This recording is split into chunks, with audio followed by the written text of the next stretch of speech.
author, columnist, editor-in-chief of LibertyNation.com, talk show host, and conservative policy advocate. We dismiss history at our peril. Liberty Nation Radio with Mark Angelides. Hello, welcome to Liberty Nation Radio, heard coast to coast on the Radio American Network. I'm your host, Mark Angelides. On today's special edition, we are talking what has been happening in Gaza, what's going on with the peace accords, and will they last? We'll also be taking a look at the history of peace accords in the region. Please remember, Liberty Nation Radio is sponsored by LibertyNation.com, where you can access podcasts, breaking news, analysis, and a range of biting and brilliant shows to whet your appetite for freedom and your fondness for the great American Constitution. Hello and welcome to Liberty Nation Radio, heard coast to coast on the Radio American Network. I'm your host, Mark Angelides. On today's special Peace in Israel edition, we are joined by Liberty Nation's senior political analyst and longtime host of this here radio show, Mr. Tim Donner, and Liberty Nation's national security correspondent, fount of all things war and mayhem, Mr. Dave Patterson. Thanks for being here, chaps. Thank you, Mark. Great to be with you. So the big story of the week is clearly there appears to have been an outbreak of peace in the Middle East, but specifically in the Gaza region. And I should just point out to our audience that at time of recording, the ceasefire is holding. That may change, but we're going to try and take a broader perspective on what's been happening. And let's start first, guys, with really when Trump was speaking at this big press conference and he had the world leaders gathered around him explaining what the situation was, what was going forward. What did you pick up on there? Let's start with Dave on that.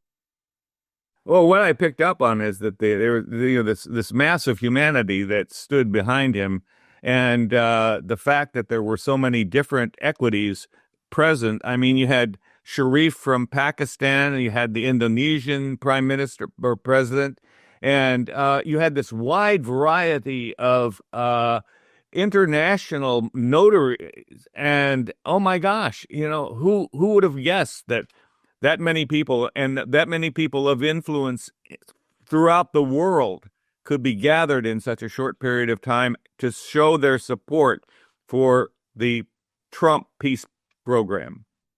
Do you think there was anybody missing who it would have been good to have there for their own personal buy-in?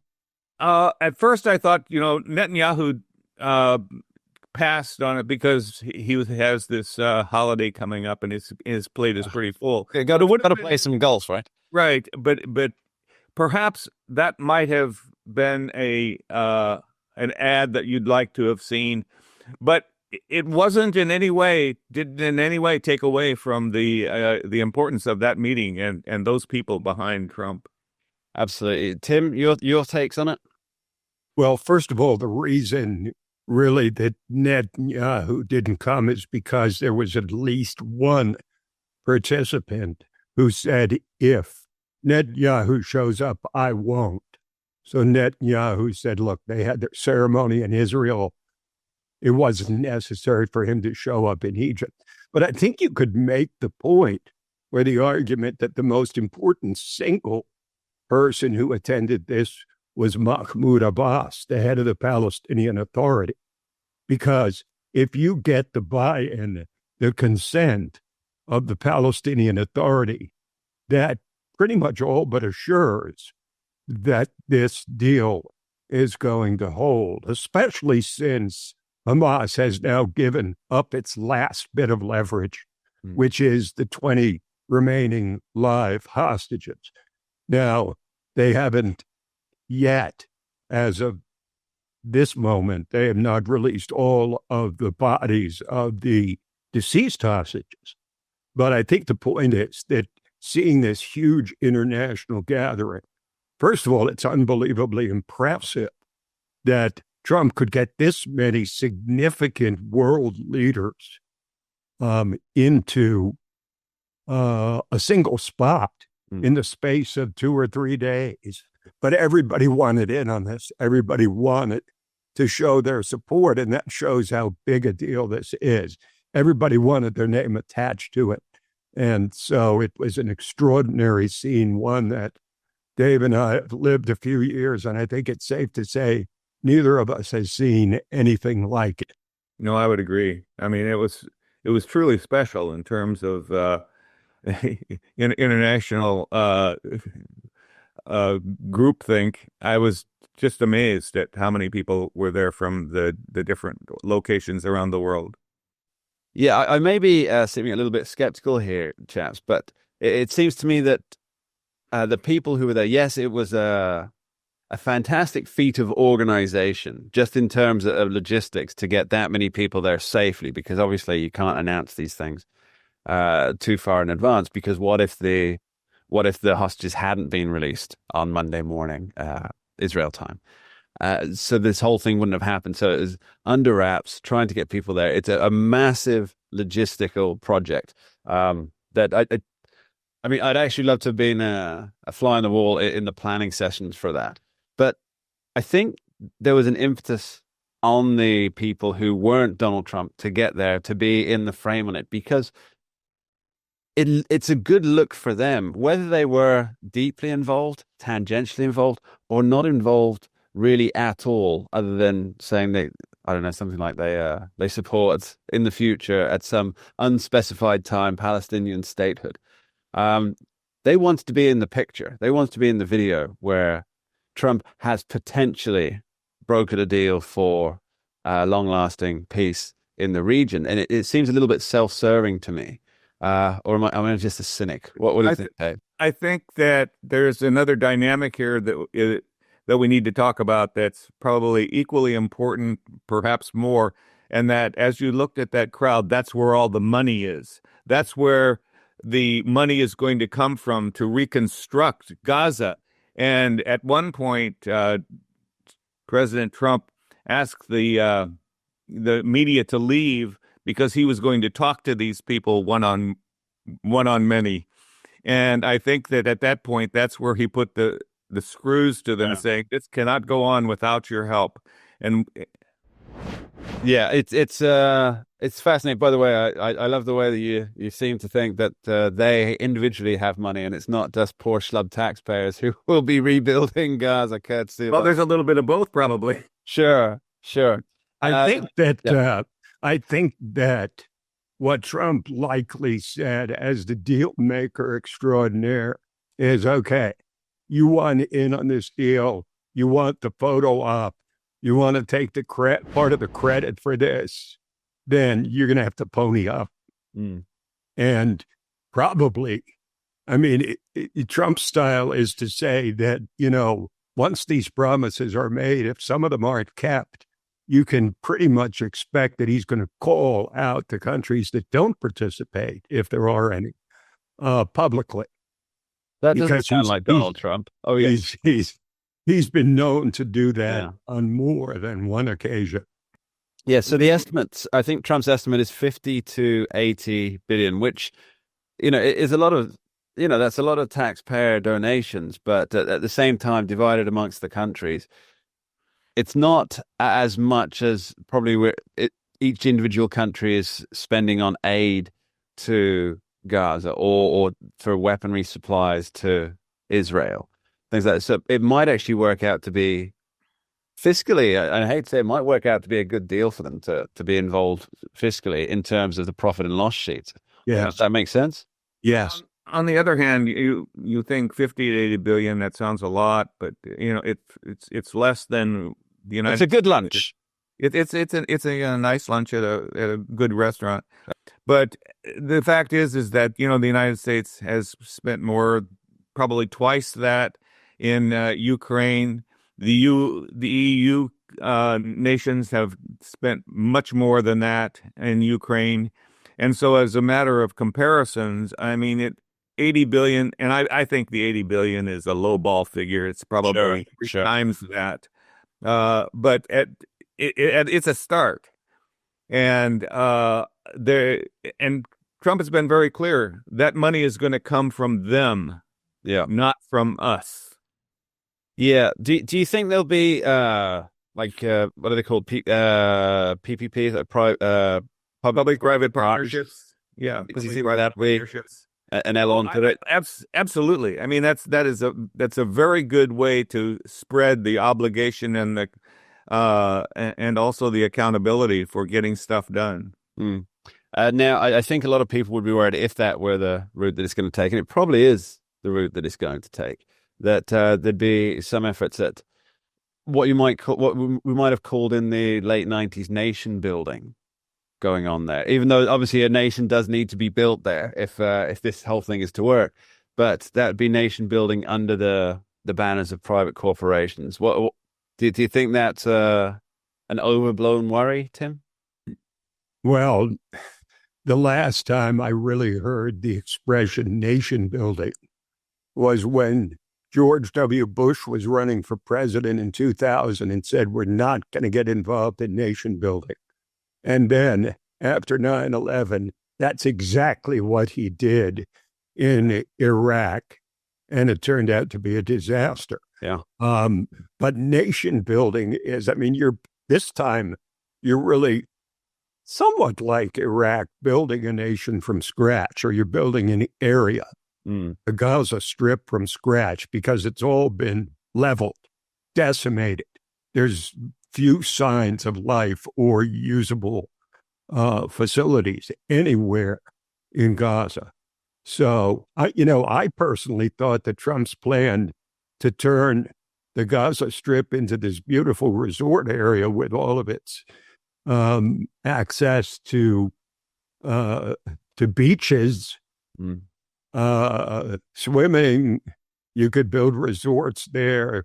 It would be very prosperous for the region. You could provide a great deal of employment for the people of Gaza who have been through so much. I thought that was a tremendous idea, but of course it was immediately attacked because of the thought that, geez, Donald Trump might profit from it, so we can't do it. But they're starting from scratch. They're starting from ground zero, lest there be any doubt. Gaza is completely destroyed, almost as if a nuclear bomb had been dropped on it. Yeah, it does look a lot like Hiroshima and Nagasaki. Actually, yes. I think a more accurate description would be Dresden. Yes. Yeah. Right. Yes, it's Arctic bombing. Yes. Yeah. And then, Germany rose to become the industrial powerhouse of the 80s and 90s. And it took a while, but now I think in terms of the technology that we have and even the financial technology that is available, you can take that 30, 40 years that it took for Germany to become a powerhouse in industry. I think you can condense that to 10 to 12 years with the financial tools we have available now. It's also a much smaller area. Yeah, absolutely. That is to be rebuilt. And it had an organized and structured Marshall Plan that was very focused and was successful, as was MacArthur's efforts in Japan. Very much so. I want to talk about the Marshall Plan after this short break. Don't go anywhere. We dismiss history at our peril. Liberty Nation Radio with Mark Angelides. And you're back on Liberty Nation Radio. I remain your host, Mark Angelides, and we're continuing our conversation with senior political analyst Tim Donner and national security correspondent Dave Patterson. Dave, I just want to pick up where we left off in the last segment, talking about what's happening in Gaza, what's happening for the reconstruction, the peace deal, things like that. And you mentioned something. You said that Germany was rebuilt through the Marshall Plan. It's a great analogy. But I want to find out, do you think there's this deal they're talking about, this rebuilding of $50 to $80 billion, all brought in from the countries who wanted the photo op with Donald Trump? Do you think that it's as coherent as a Marshall Plan was? Because the Marshall Plan was, for all of its ills, it achieved what it set out to achieve, didn't it? Yeah, I think that's one of the reasons that President Trump has insisted on this peace board to oversee the reconstruction, to ensure that there's no. This is kind of crazy to even say this in the Middle East. There's no fraud, but it's to monitor the rebuilding, and that's why he's kind of insisted on it and made himself the chairman of that board. But remember, it's not just Germany that the Marshall Plan provided a structured, disciplined reconstruction Great Britain and France and everybody benefited from the Marshall Plan, which was, quite frankly, a more extensive and complex rebuilding of a society, many societies Mm. and So, cultures. so what's happening here then? Tim, do you see this as a scaled down Marshall Plan? And if it is, does that make it easier to implement? And because it is smaller and somewhat less complex, because it's a blank slate. You're not really rebuilding anything that was a thriving culture before. I mean, it was. That's exactly right. There was no real culture there other than the one that was fostered by Hamas, which, for all of its military adventurism and its terroristic activities, what perhaps the greatest grievance that the poor Gazans have had is that Hamas has basically starved its own people. It's used all of its available resources to try and destroy Israel rather than provide even a minimal level of, an acceptable life for its charges, the people that actually elected Hamas, which is hard to believe. But Well, Tim, some people would say, you get what you elect. well, it's absolutely true. Yeah. I mean, I think we all feel for the Gazans who've been starving and who've been brutalized by Israel having to take care of business after Hamas, slaughtered 1,200 innocents in the most horrific type of way. But through it all, what Hamas has done is brought the Gaza Strip as low as it could possibly go, because all of their resources have been used externally on a war that they were never going to win, rather than on the welfare of their own people. And it's really it's beyond criminal. But then again, Hamas, you've got to remember, this is an Islamist death cult. Essentially, we're not talking about a legitimate government. We're not talking about a legitimate political party.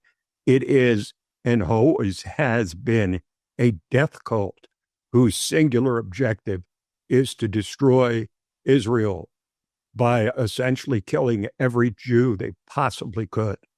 And of course, on October 7th, they succeeded with 1,200, but little did they know or realize or expect that it would lead to their own destruction. Yeah, very much so.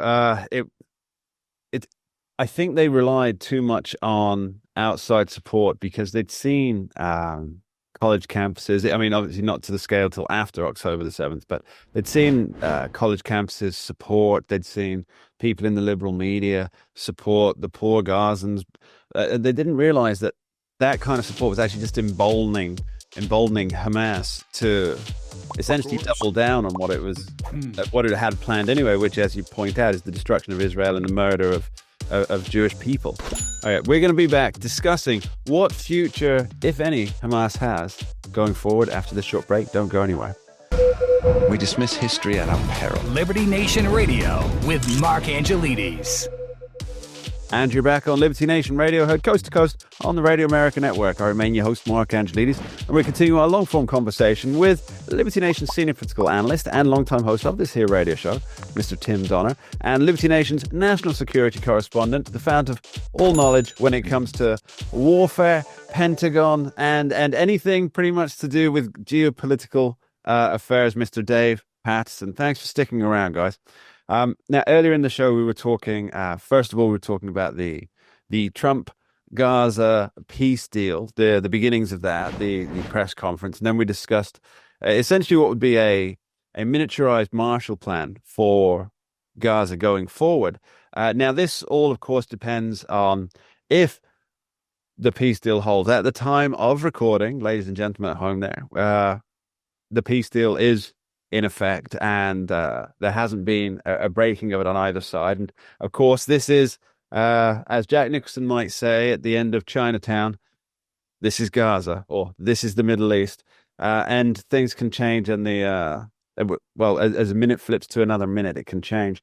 But at time of recording, things are still in place. But what I'd like to discuss in this segment, gentlemen, is what, if any, how will actually, in fact, let me rephrase this question: how will the peacekeeping board, all the what the left might call stakeholders or equity holders within the region and the rebuild project, how will they ensure that Hamas doesn't get its fingers into pretty much every pie that's going to be baked within the region? Tim? Well, I think the reason that we can be confident of this peace deal is because, number one, Hamas has released all the remaining hostages, which was their last bit of leverage. So they no longer have any leverage over Israel. Number two, the reason it will hold is because of all the Muslim-dominated nations that are supporting this deal.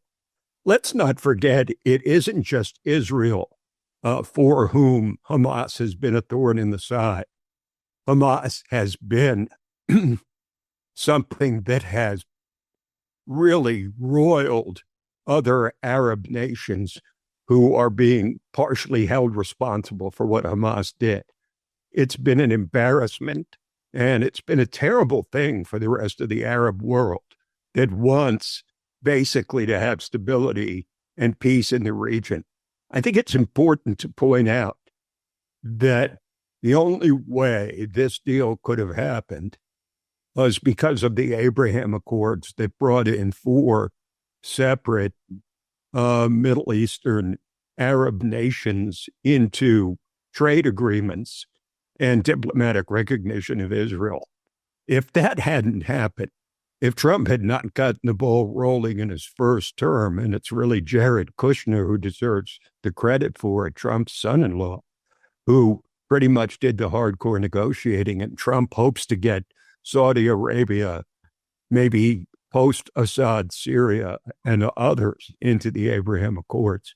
That set the framework during Trump's first term. And now, because of that, there is dialogue between the Arab world and Israel and the United States in a sort of tripartite way. And so that set the stage for this because, trust me, these Arab nations don't want Hamas out murdering Jews and creating mayhem any more than Israel or the United States does. And the fact that so many of them are signatories to this deal pretty much assures that Hamas can be kept under wraps. I would expect that they will go the way of Hezbollah, which is that they will continue to exist, but their capacity to destroy has been all but eliminated. I think too, Mark, that you have to step back and see in the Middle East how kind of all of the stars have kind of aligned. First of all, Israel basically takes out Hezbollah as an operating enterprise as a thorn in their side to the north. Syria it goes away effectively as the rebels take over. Now, sorry, I should point out we don't yet know what that particular caterpillar is going to become later on down the road. But yes, I tell you, that for now, as far as a military threat to their north, it's gone away. Syria has the potential to be a good neighbor. Hamas has no longer has their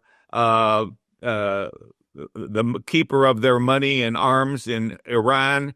It was very important that the United States and Israel slapped Iran very, very hard.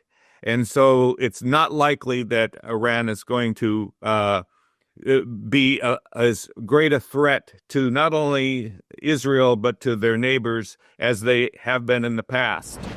And now you have Hamas being basically disassembled.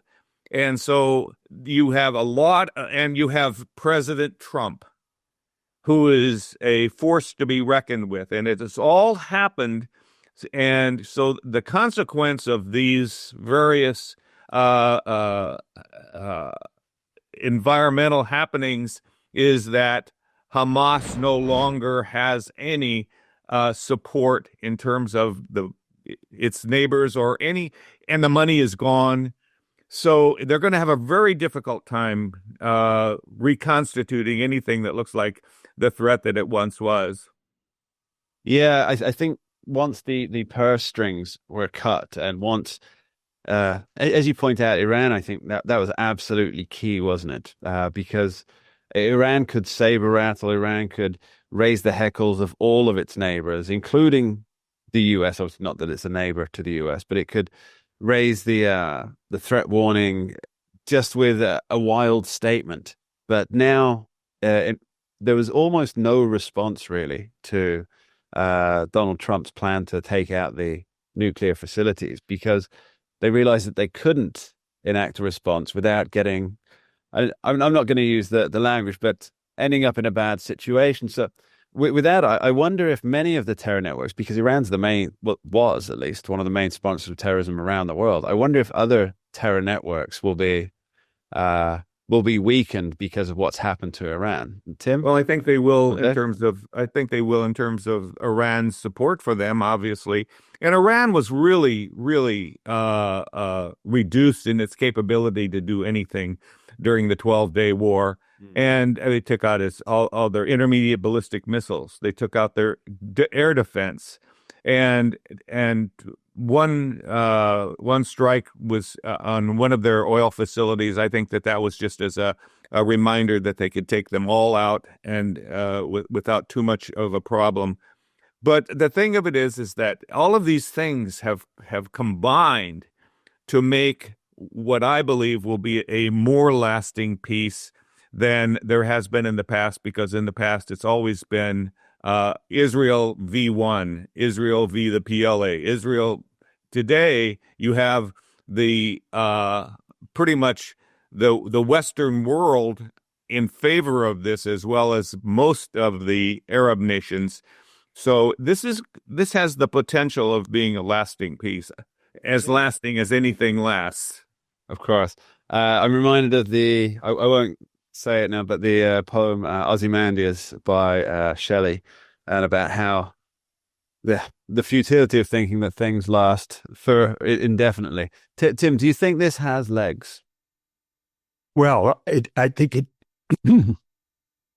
I hate to be overly optimistic, but if you look at the structure of it, as Dave has pointed out, it's not just Israel and Hamas, or Israel and one or two Arab nations that are breakaway from the pack.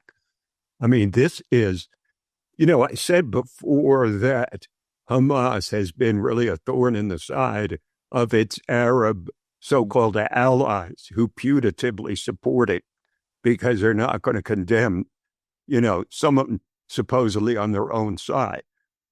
But Iran was every bit as much a thorn in the side of so many Arab nations, Western-aligned Arab nations, most prominent among them Saudi Arabia, who saw Iran as being nothing more than a destabilizer in the region.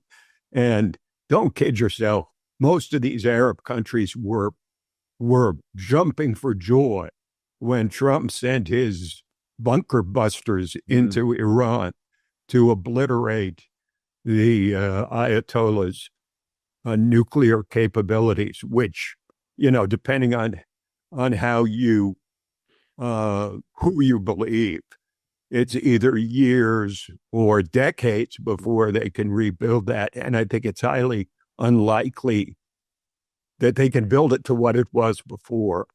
But this is something that's causing jubilation, perhaps privately, or what, the Iran strike.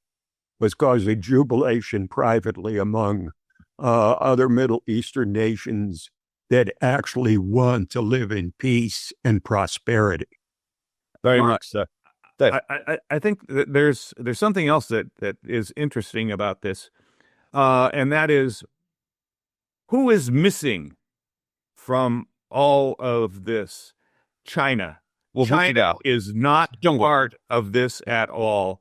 And there was a time when you saw China trying to make its inroads into the Middle East and be sort of the interlocutor for peace. They are nowhere to be seen. And Russia has lost significant influence in Syria.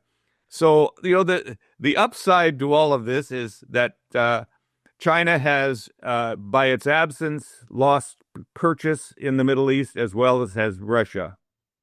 Yes, yeah, that's Yes. a fascinating point. It's the alternate axes, as they've been taken to calling themselves. I can't quite remember the name of it, but this group of nations that they've really just ousted themselves from the global community, and I wonder if maybe that might be the solution to the war between Ukraine and Russia, is to bring them into the fold after this starts developing. But we're going to be talking about, so we've talked about the future, we've talked about the present, we will be talking about the past after this short break. Don't go anywhere. We dismiss history at our peril. Liberty Nation Radio with Mark Angelides. And welcome back to Liberty Nation Radio. I'm your host, Mark Angelides. We're continuing our conversation with Liberty Nation senior political analyst Tim Donner and Liberty Nation's national security correspondent, Mr. Dave Patterson. Now, we have talked about the current situation in Gaza, Israel, and the wider Middle East. We've talked about the future, what the peace deal means, what kind of rebuilding will take place. Now, I'd like to harken back a little bit to the olden days when the world was black and white and dinosaurs roamed the earth. And you remember it well, Dave. I do. As if it were yesterday. As if it were yesterday. So we don't know entirely whether the peace deal will hold. And at time of recording, it has held currently. And so that makes me very optimistic. But things have a way of going south in the Middle East, don't they, Dave? Yes, they do.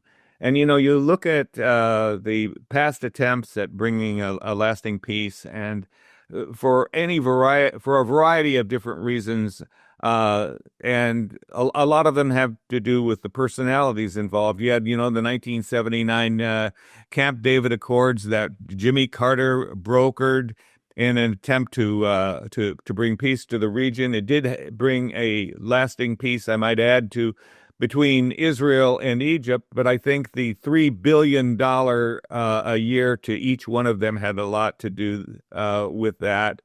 And and then you had this really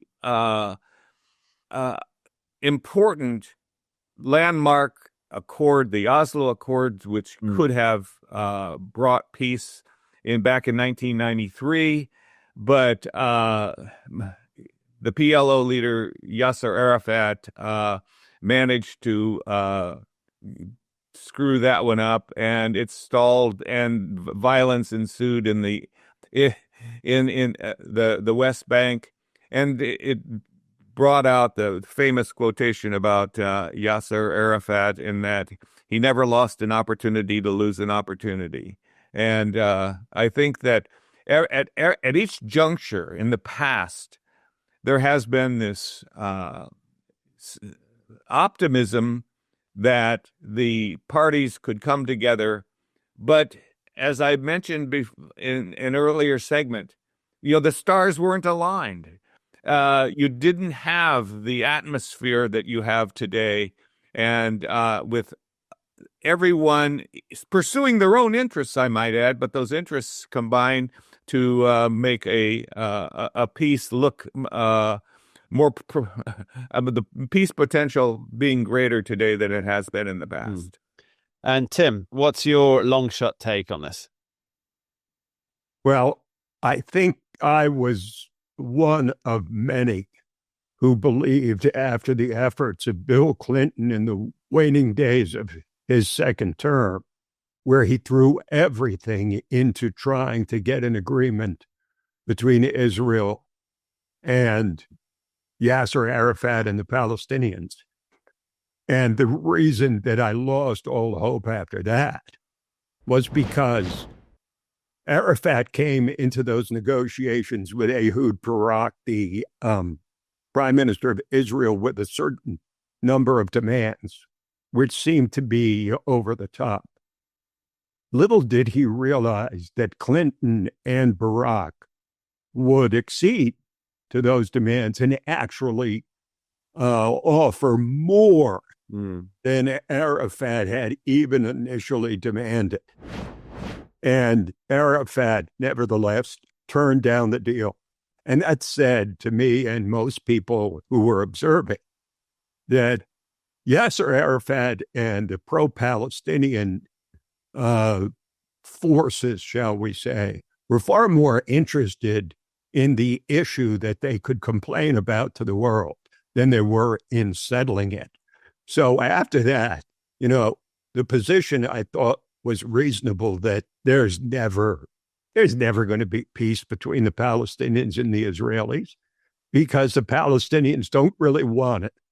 They want to live in a place of hostility and opposition and as an enemy of Israel. So, to me, that was the last of several different opportunities for peace. It went by the wayside. It was probably the best opportunity. Bill Clinton invested all his remaining political capital in trying to get it done and wasn't able to. On top of that, let's not forget that when Jimmy Carter and the Israelis and Egyptians made that accord at Camp David, that it was only years later that Anwar Sadat, the president of Egypt, was assassinated. And, of course, it's pretty clear that that was because he had violated the accepted norm in the Arab world, which is that you do not recognize, you do not even negotiate with Israel. So that was extremely discouraging as well. And then later, of course, came the Camp David Accord. So I have to say, I don't know what Dave thought, but I felt clearly that I would never see peace between the Palestinians and the Israelis in my lifetime. So this is a shocking turn of events, and I think made possible by four things. The Abraham Accords, for one, the Syrian President Bashar al-Assad being deposed, the neutralization or the neutering of Hezbollah by Israel, and the destruction of Iran's nuclear capabilities by the U.S., those are the stars that align together to make this historic deal possible. Yeah, it seems that peace in this particular region, it's been the white whale of U.S. presidents for a very, very long time. And it looks like Trump may have been the one to do it. So what white whales does this leave going forward in just our last 30 seconds? Dave? The good news is that the person who is pushing this is the amazingly strong personality of Donald Trump, and the person who is least likely to, who's most likely to stand in the way is a weak Mahmoud Abbas. And so